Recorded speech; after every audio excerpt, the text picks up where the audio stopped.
Welcome to CTO Think, a podcast about leadership, product development, and tech decisions between two recovering chief technology officers. Here are your hosts, Don Vandemark and Randy Burgess. Hey, Don, what's going on? Not a ton. We had a conversation with my team yesterday at Construction Specialties, and we're back in that same cycle of they wanted to change the workflow of what they were doing. So the two of them put together what they wanted to do, and they came to me. They said, "Can we do it?" I'm like, "You guys are the ones doing the majority of the work. Go ahead. You can dictate your own workflow." But then they said, "We know we'd been talking about building this thing that the technicians would be able to see their work orders better. How far are we on that?" And my response was, "We're not very far." But then they said the number one thing we need them to see is their schedule. We need them to be able to see when we've discussed getting a work order done. And I've actually built 75% of that already over previous times. So I said, "Well, tell me what the number one thing you need done is." And that's what they identified, was the ability for each technician to be able to see their schedule relatively easy. And with that much of it built, it's not that difficult to finish that small piece up. I'm not going to spend a lot of time on it. It's not going to look pretty. It's just going to be functional. But that was the main thing they wanted changed, was the ability to help the technicians see when work orders were due. So that's what I've been working on. How about you? Oh, I thought I was not going to work on JavaScript for the next year or two, and I'm back in the thick of it. It's interesting because my team is, we talked about this before, maybe on this old app.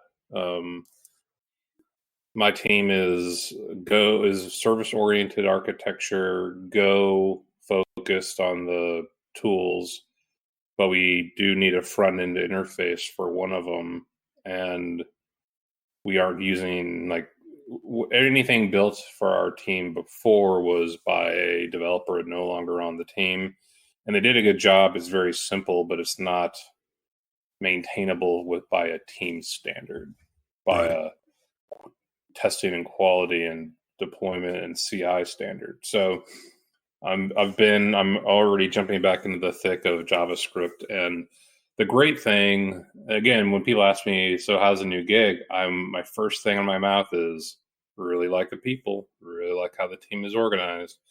And I have reached out to two, sections of the overall engineering team to say, "Hey, we're looking at going down this path. What are your thoughts?" And we get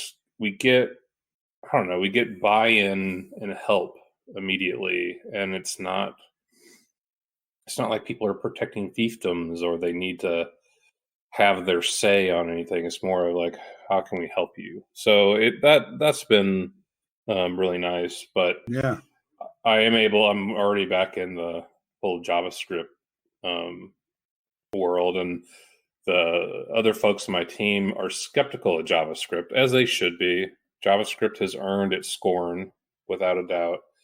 But I'm like, hey, I'm going to teach this. We're going to work on this together. I'm going to teach it. And all of a sudden, the attitude was, okay, we're happy to learn it. We like to learn new things. So it looks like I'm going to be doing what I've been doing to some degree, and incorporating that in with everything else. So that's what part are you incorporating in? Is it front end like a Vue or a React, or is it back end like a Node? Front end. Back end is anything we would do. Back end would be Go or Rails. Yeah. But this is more of a single page app type of build, and most of the path that we're going down at the company is React. And using a kind of a shared component library and stuff like that. And so I want to jump on board with them to contribute to that and to be utilizing. And basically what I said to people on the team was, my number one goal here is that if I ask you to help us, that you don't come in, look at our code and go, "What the F are you doing?" And so when I presented it that way, people are like, yeah, we dig that. So it's been cool though. I've worked at other places where I've worked at other places where if I had said, hey, we're going to do a front end, they'd be like, you're not supposed to do that. Only we do that. And I'm like, what are you talking about? And so that's not at all. Like, it was just really good, productive conversations that I feel like our team is going to move forward and build something that we can all enjoy working on, as opposed to, oh yeah, we've got that JavaScript stuff that we hate working on. That's right. Not what we want. So that's been pretty much my focus this week. And but there's another aspect that I guess leads into our episode. So far, the authentication of our apps here I would say we're outsourcing it to Google. That's all for our internal stuff. And I've built all sorts of apps throughout my career.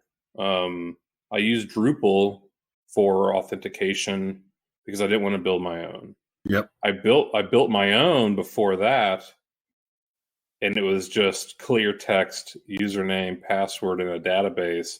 I didn't know what I was doing. It was horribly insecure. I knew it was insecure, but I didn't know how to get around it. That was like 20 years ago. Then I went to Drupal. Drupal had a user system that was just built in, and I loved using it. I moved to Rails. I used the Devise gem, and that was beautiful. You installed it. There was a pretty well-respected group of open source people working on it. It took care of everything for a user experience of recovering passwords, making sure that you can enforce password rules and that good stuff. And then now I'm in the JavaScript world, and there's tools like, what's the name of that one? There's a certain package that people use a lot that allows you to kind of get integrated Devise-like authentication going. Is it Passport? Passport, yeah. Yeah. And so my thing has always been to utilize those packages, but we're in a day and age where, like, just last week, a person hacked Capital One, was it? And then bragged about it like an idiot, and then got caught immediately. But a random person that was too stupid to cover their tracks hacking was able to hack a bank. Yeah. And I'm like, I think I've matured past the point where I should be doing this stuff. And so the question today is build versus buy on authentication. Right. Because there's two options I know of right now. Okta, OKTA, they bought a company called Stormwatch, and Auth0. And I am not a master of authentication. There's so many ways that people authenticate that I still don't really know what it's talking about or what it's doing. So one of them is called SAML, SAML, I think. Sure. Yeah. If I'm even saying that right. No idea what it is, but I know it's come up in enterprise talk before. Single sign-on. I've been working with startups, and they talk to enterprise companies, and enterprise companies go, first question out of their mouths, do you do single sign-on? And the idea is that, can we use your app, but you use our authentication platform to verify users and stuff? Sure. So the question is, even at the startup level, does it make sense to get out of the authentication authorization game? Yeah. So coming from my standpoint, and I haven't dove into the buy a lot. I'll start on the build side. There are positives to doing it yourself as long as you're using well-maintained packages, I guess is the best way to put it. Part of the argument over open source is that open source is more secure because everyone can see what's in it, and there's no backdoors or anything to that effect. Yeah. Whereas if you were to buy, it's a black box, and you're trusting that one company to get it right. That's my first argument for build. So talk a little bit about the buy side. Well, I think the buy side, when you say you're trusting that company to do it right, I would think that I trust Auth0 and Okta to get it right more than I trust the best developer on my team. That's fair. Mainly not because of the aptitude of the developer, but because it's one person, because they're going to have other demands on them other than security. Like it's really hard to put that burden on one person when you consider that Okta and Auth0 are pouring millions of dollars with multiple engineers to do that, solve that same problem, and to protect those assets and that level of keeping the door locked kind of thing. So on the buy side, though, it's not cheap. Once you start scaling users and backends, like as I understand it, with Auth0, you can create. Let's say you're doing a startup, and that startup application needed to interact with the backend for a big client. We'll call it, Acme company. Sure. So you've got Acme company, you've got the users that are just logging in themselves that you have procured. You've got maybe two Acme companies. One of them uses SAML, one of them uses Active Directory. Is that the Microsoft thing? Yes. You have the ability to say, hey, I want this account on Auth0 to be able to authenticate against my own database, Acme Company's SAML installation, and Acme 2's Active Directory. So you're able to create a system that allows for multiple, like one point of login, but 3 different domains to authenticate with. And that to me is pretty powerful. You're only dealing with one login screen. It's a drop-in plugin with JavaScript on that level.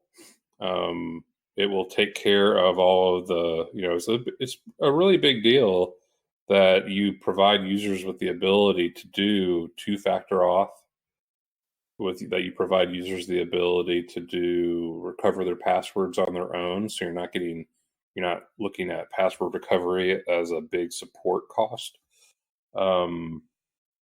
The ability to shut accounts off really quick if you find out they've been hacked. All that kind of stuff to prevent brute force hacking, all that. Or, we know brute force is where people flood a bunch of options into a login screen. But there's also a million techniques that hackers are using that we don't know how to protect.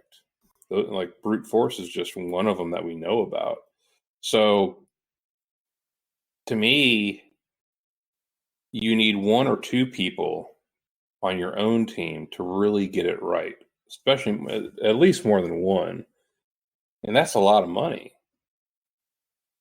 So my thought is, if you turn around and you get the outsourced at a much lower cost than single employees or a single employee, then you're getting a lot for your money in that case. That's kind of my leaning on it, but I've never done it though. I've never worked with Auth0 or Okta to actually say this is what you should do. So I'll ask the stupid question. It sounds to me like you're saying if I just plug in Auth0, they have to do all the hard work of providing me the plugin. I don't know, but what Passport isn't similar in that you configure Passport, and as far as I know, you can't configure Passport in an insecure way and have it work. So the only way it would work is if it was secure, and that's my very, very limited work with Passport backing that statement up. But that's my understanding. If I remember right, Auth0 is a major contributor to Passport. I don't know that to be true. It's supported by Auth0, so they're part of Passport. I do think you're right on that. Yes, you can definitely make the argument that using open source, like I use Devise, that you use, or that you could use Passport, is enough. You're using an outsourced version of authentication or authentication tool there. But my thing is more at the product level, at a company that is beyond the scope of we're testing out an app. Yeah. I feel like the whole authentication process goes through from the user logs in, the user creates an account, to the persistence of the data that you're storing. And in some ways, I don't like, it is damaging to a business to have that press release around we lost multiple millions of user accounts and their credential data. Oh no, that'll kill a startup for sure. It definitely kill someone in the healthcare space or the education space, but and basically I'm saying is I don't want to even store the most of that credential related stuff. Like with these systems, you still in a way need to store your user profile, first name, last name, any demographic information, that kind of thing. But the idea that I would have to say, well, our database got cracked, so your username, email, password, credit card data, whatever it went along with it. Like, I don't want to store credit card information. I'd outsource that immediately to a Stripe or a Square or for sure, or to a Braintree. Credential data to me is the same thing. I'm not looking to become a professional in the security realm. I need to have security. I can't afford the team that is security focused. So I'm just saying that's where I start looking at Auth0 and Okta as a necessity in that case. So we've had discussion around buy versus build multiple times, especially when it comes to like servers and using Heroku. So where I hear you framing the argument is similar in that you believe that using Auth0 allows you to pay on a monthly basis to have that security team. Yeah. The software itself, if I understand your argument correctly, the software itself isn't necessarily significantly better than Passport. It's more the team behind it and the support behind it that you're paying for, and that gives you that level of comfort. Is that fair? Yeah. Yep. Okay. I can buy that argument because I sell that argument for Heroku all the time. Yeah. So I can certainly buy that argument. And looking at the price for Auth0, if we use the Developer Pro edition, which gives you Active Directory, which just about everybody's going to want at a decent size level. If you get up to it's roughly 20 cents, 10 to 20 cents a user per month.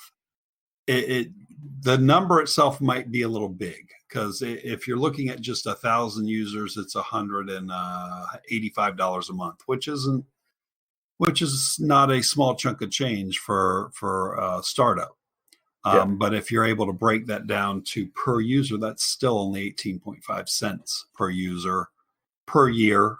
So that's roughly $2 a year. Now, it depends on how much you're selling your product for. Yeah. Whether it can support $2 a year of security or not. But the price is the price, and what you're buying is that peace of mind, that support behind it. But also think about it too, to your point on Heroku. If you sell to enterprise firms, you're filling out the audit. You're filling out that document about what tech do you use, what level of security do you have. I would much rather copy and paste answers from Auth0 or Okta into that form than I would want to say, oh, this is what my developer part-time did.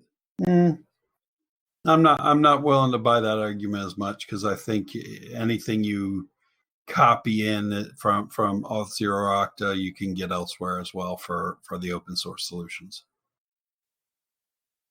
Okay. Because at the end of the day, a plugin's a plugin, and Auth0 is a plugin, and Passport's a plugin, and Passport probably is not storing any. If you're doing it the right way, and right way being in quotes because it's what I say the right way is. I wouldn't be storing usernames and passwords on my site. I'd want them to be using single sign-on. I'd want to be piggybacking off of Twitter, Google, Microsoft, something else. And so in that way, I'm outsourcing that piece of it to somebody else. I'm just not paying for it on the Passports. Yeah. The other side of it, I agree with you there. To me, two-factor auth is only growing. Yeah. More and more sites are asking for it. And I'll be honest, it breaks my brain to think about having to work on that on my own. Yeah. Like, it may be not that hard, but I'm just like, yet another layer of authentication I have to handle. And to have that as a built-in feature is very attractive, rather than having to actually have a Sprint or a Epic on my own team to be like, okay, we're going to add two-factor auth. Let's go through product building around that. Yeah. It's more of, I just like, get the budget for it, turn it on Auth0, let's go. Like, that's, or Okta or whatever. Like, and I'm not even advocating Okta or Auth0 in the sense of I've used it and I can vouch for them. It's more of they're just the biggest names I know of in this space. And that makes sense. And to be completely transparent, for Aspire to you, we don't even do anything but pass along the authentication and the authorization to Canvas or to the LMS we're using. We tie into theirs. So it's not like we do a whole lot. They're the ones that have all the user IDs. They're the ones that have all the passwords. We just have a tie-in to use their system, to use what's called the LTI standard to sit inside their application as a quote plugin. So we've already outsourced it, but we outsourced it for free. That's where my argument comes from, is I haven't had to fight this battle from if I'm building a startup, am I willing to pay 20 cents a user a month for it? But is that something that you won't know that you need to do until you get hacked? Like, I guess the question is the value in this conversation that you're putting a fortress around the app before you need it? Oh, for sure. Yeah. That's where authentication is you've got to be, you're building something in the hopes that it never becomes the problem, essentially. Yeah. The other part of this is the whole GDPR discussion and what they require you do with users. And again, I would believe that the open source solutions handle it as well, but it's absolutely an issue where GDPR itself, one of its major things is the right for a user to say, I want all my data, first off, and second off, I want the right to be deleted. And if you're using a passport, you're gonna have to do a lot of that yourself. If you're using an outsourced, that sounds like, based on what I'm seeing, there's a lot that they'll do for you for that. I don't trust open source on that level, to be honest. On which level? On the GDPR. I would agree. I'll agree with you on that, although I'll back that up for a second. When we're talking about really big packages, okay, Passport, Drupal, WordPress, all these big open source projects that are enterprise level projects, they have to solve that problem. They have to, and they have to solve it with experts. But they don't have to solve it. They don't have to publish that work. They have to make it available to everybody. They have to make the solution available to everybody. What do you mean? That doesn't make any sense. All right, so let me we'll take a Drupal for example. Yeah. Year ago, GDPR comes out, and I'm speaking completely off the top of my head and having done no research into Drupal and GDPR. So I'm using Drupal as an example, which may be completely invalid. My expectation is that they had a response to it saying, here are the requirements for GDPR. Here's how you can execute it in Drupal. Here's how you can execute those things in Drupal. And that would apply for all the enterprise level projects. And I just Googled GDPR and Drupal to see what came up.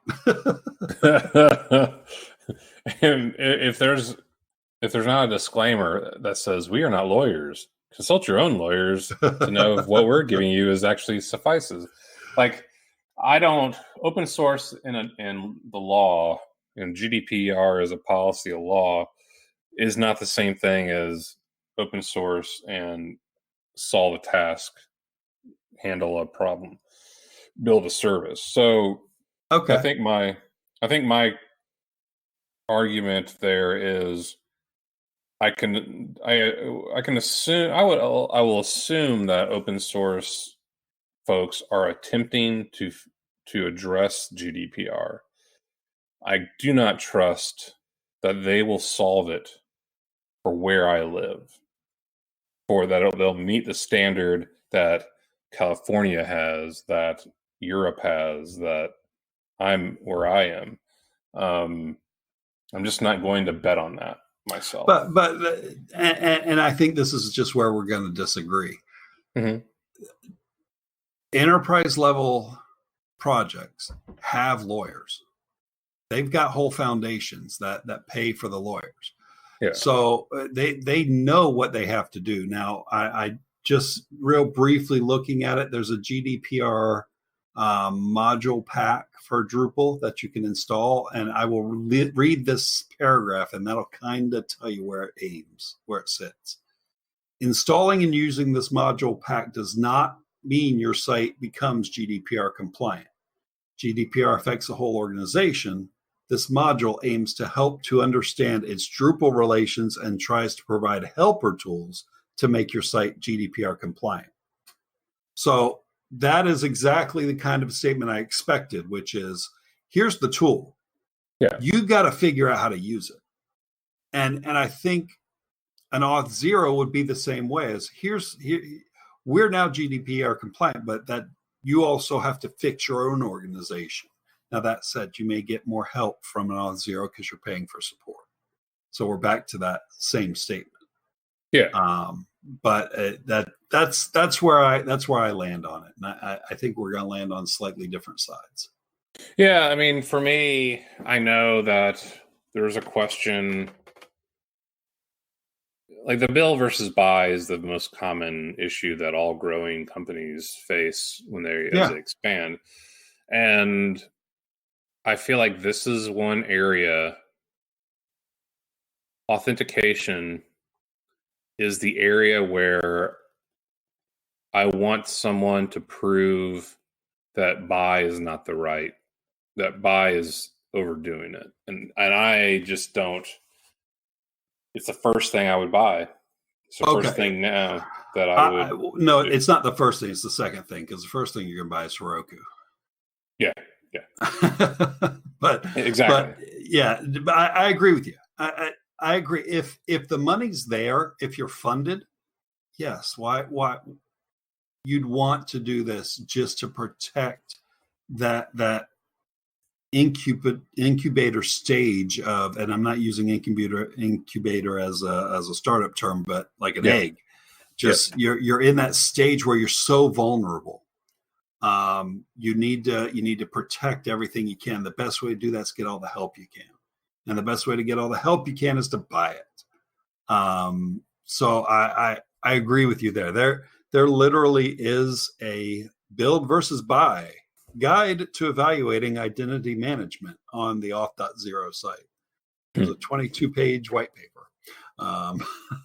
Now there is a side of this I want to address, because I've seen firms do it poorly, and I think it's really a bad choice to do it this way. And this is about being lazy about using the external auth. And what I mean by that is, one, do not let your user base know that you're using Auth0. Sure. Like right now, Pantheon, we talked about Pantheon as a terrific platform for Drupal hosting. I think it's awesome, still do. But I know that they use Auth0 because of maybe the logo popped up, or I saw a URL or something related to it. Like, do not do it in a plug it in and let it go fashion, to the extent of, you should mask it. You should white label it. You should make sure that it is not clear as day that you're using Auth0. Unless you're using it as a badge of security. Yeah, that's not how they were doing it, though. Okay, go ahead.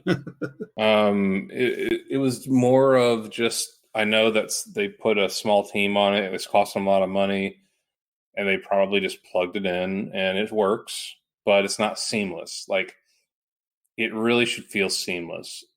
So I guess what I'm really saying is there is a marketing component in terms of what image is presented to the user. So that's user interface. And there's a UX component, the user experience. Make it as seamless as possible, so that all I know is I'm logging into an application that your company, of your app, your company, and I don't feel like there's this two-step process of, oh, I'm going to log in with Auth0, now I'm in the app. Yeah. And I feel like that's missed by a lot of companies. And I think it's very important to, yes, you're using an external service. Yes, you're outsourcing all that stuff.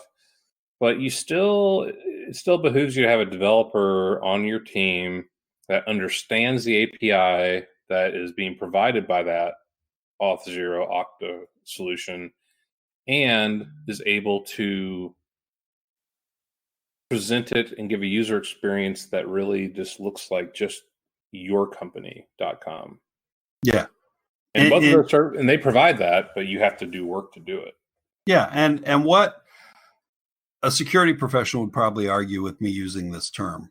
But to me, that's almost like you're removing an attack surface. That's one of the terms they like to use. Is an attack surface. You're not really removing the attack surface. You're obfuscating it by making it not obvious that you're doing Auth0. That means that they have to try many more things than just go, okay, we know we only have to solve the Auth0 problem, as opposed to having to solve an unknown problem. So I agree with you there. So what is your take? This is slightly deviation. I'm now down the road of not supporting Twitter, Facebook, Google logins anymore.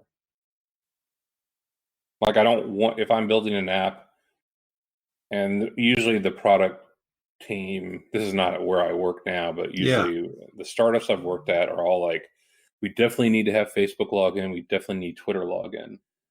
And I've been hesitating with those folks in the past. I would be like, do you want to associate your app with that brand? Because we're getting, for the first time in 20 years since the launch of the internet, on a commercialized user level side, we're now talking about monopolies. We're talking about trust busting. We're talking about abuse of power amongst the big six or whatever firms. Yeah. And I'm starting to move into that realm where I don't really want a company that's getting bashed over the head with privacy concerns and abuse to have the keys to the front door of my app. Yeah, my reaction to that would be there's a line, and I'm not sure where the line is. I would probably want to shy away from social. So I want to shy away from a Facebook or a Twitter. Mm-hmm. Do I want to shy away from a Google/Gmail? I'm not sure I do. I would shy away from a LinkedIn because that's still social, maybe professional, but still social. Yeah. But LinkedIn is owned by Microsoft. Yeah. Yeah. And I wouldn't shy away from a Microsoft necessarily. I would shy away from the social ones. Like, I'm looking at Auth0's list of all the different ones you can use. You can use Apple, and I'm just going to throw out 5 of them to give you the wide variety. You can use Apple. You can use SoundCloud. You can use Instagram. You can use Twitter, and you can use Salesforce. So that's a wide variety there. Some of those I'd be like, yeah, I'm probably okay with that. And some I'm like, it'd have to be a very specific use case for me to use SoundCloud.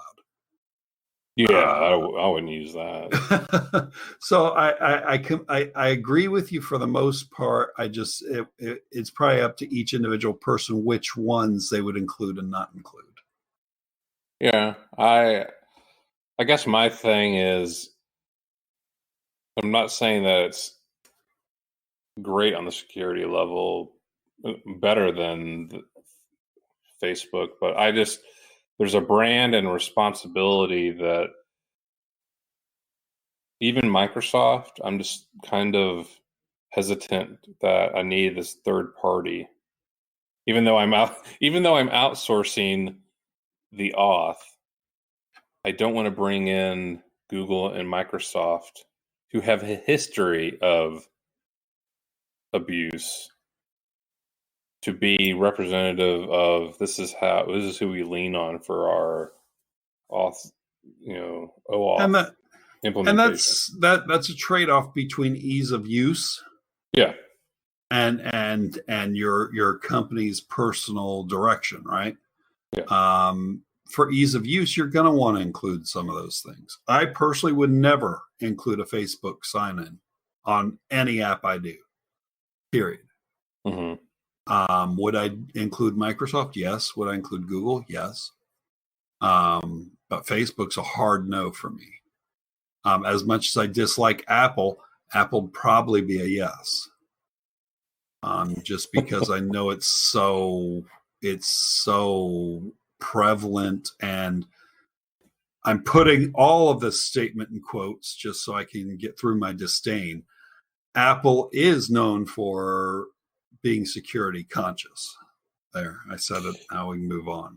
Well, but here's the thing. As a person that has worked on trying to develop an app on Apple, on MacBook, their 2-factor auth approach is completely unreasonable because they require an Apple device to handle 2FA. Yes. I wouldn't go with it right near that with a 10-foot pole. I would not put my users in any scenario that Apple came up with. If they can't fix their own 2FA solution outside of their own hardware, I refuse to work with that login system from any application I build. It's completely unreasonable. And I have a crap ton of Apple devices around me. And I got stuck in a really bad spot once where I could not log in for something for 24 hours because of the way that they do it. Well, and I've seen other qualified people online complain about it. So we had a therapy session 14 months ago when I was trying to do something that required Apple login. And I completely agree with you. Yeah. So yeah, but as an option, not as a sole way of logging in. As an option, I'd allow it, but not my sole way of logging. There's no way in hell. So anyway, those are the things I consider. I don't there's not a magic yes to it, but of all of the buy versus build arguments, this is the one where buy to me is a much easier choice in my mind. Yeah, I would agree that this goes right up there with the server discussion as far as buy versus build. Yeah. As far as getting the backing of an actual company. So I agree with you. I don't know that if my company has the funding to do it, I would do it. Every company I've worked with has not been a funded company. It's been bootstrapped. And then it becomes a much harder conversation. Yep. Cool. All right. That's a good one. Yep. What are you up to the rest of the week? JavaScript. I think that's my on the work side, JavaScript, and working within the confines of teaching the team and what the company can overall support. And then on the personal side, man, things I'm going to do: golf, tennis, boat, swim. The summer is still August. To me, I don't know about students and people in school. I think they've got 2 weeks left, but I've got 4, and I'm going to max it out. So, yeah, you're not in Chicago anymore, so you got a few more weeks of summer and fall than you would in Chicago. Grilling. Oh man, the grill is out. We are using it. It's great. So yeah, I'm. That's what I've got going on. What about you? Headed to a officiating clinic this weekend, local officiating clinic. So we're gonna get 150 football officials into a room and discuss how we can screw your team, specifically you, listener. Well, they're fantasy teams. It's really we're in the day and age. If you have a fantasy high school football league, you've got a problem. Well, I would think that if you were going to a conference now, the whole theme of the conference is gambling is legal. How can we ruin this too? That's what I would think. But I mean, this has got to be a busy year for getting people ready for all the levels of. I mean, football is the big sport, and I would imagine that August is a huge month of setup and prepping and practice and all that good stuff for that area. Yeah, it certainly is. It's probably the most intense month there is in the year, simply because of all the major sports. Football is one of the few that has a set season. Baseball, you got kids playing baseball year round. Soccer, you got kids playing soccer year round. Yeah, there are high school seasons, and college seasons, but you got them playing year round. There's not a lot of year round football anymore. It's usually all in the fall. So yeah, had a few meetings over the past few weeks. It'll be fun. Cool. And we'll be in Denver in September. Yep. We should be able to record together. Yeah, we'll have plenty of time. And but yeah, summer, still lots of tech to talk about. That's what we'll do. Sounds good. All right. Well, have a great day. Yep. Later. Thanks for listening to the CTO Think podcast. Show notes and previous episodes can be found on our website at ctothink.com. Reviews on Apple iTunes are always appreciated and help promote the show. Patreon contributions help us to produce episode transcripts, which allow people that are deaf or hard of hearing to access the show. If you have feedback, ideas, or want to be a guest, please email us at hello@ctothink.com. Show music is Dumpster Dive by Mark Wallach, licensed by premiumbeat.com. Voiceover work by meganvoices.com. You'll hear from us next week.